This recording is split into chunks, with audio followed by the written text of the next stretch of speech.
আমি জানি মা, তোদের সব সন্তানদের একটাই প্রশ্ন, বাবারা কেন তাদের ভালো লাগাটাকে সহজে মানতে চায় না। উত্তরটা তোর ঘাড়ে তোলা থাকলো। তুই যেদিন মা হবি সেদিন নিজে নিজে উত্তরটা পেয়ে যাবি।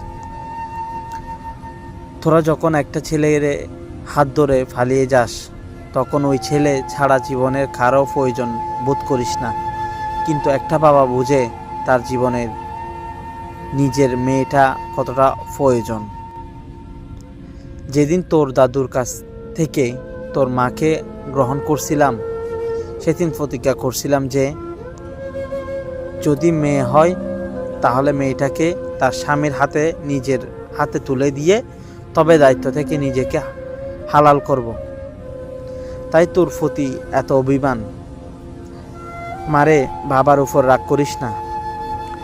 তোরা যদি অল্প দিনের ভালোবাসার জন্য গছ ছেড়ে ফালাতে পারিস, তবে আমার 20 বছরের ভালোবাসার জন্য বেপরোয়া হব না কেন? বাবা মেয়ে সন্তানের জন্মের পর চিন্তা করতে থাকে নিজের মেয়েটাকে সুপাত্রের হাতে তুলে দিতে পারলে তো তার যৌবনের পা রাখার পর চিন্তা করে কোনো প্রতারণার ফাঁদে পড়ে পালিয়ে যাবে না তো।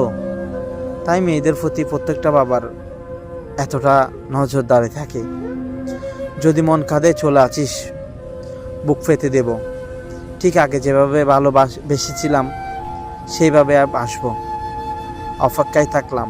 হয়তো তোর মায়ের মতো তোকে ফেটে ধরিনি, তবে ফিটে ধরার যন্ত্রণাটা সহ্য করে খুবই কষ্ট হচ্ছে রে মা, খুব কষ্ট হচ্ছে।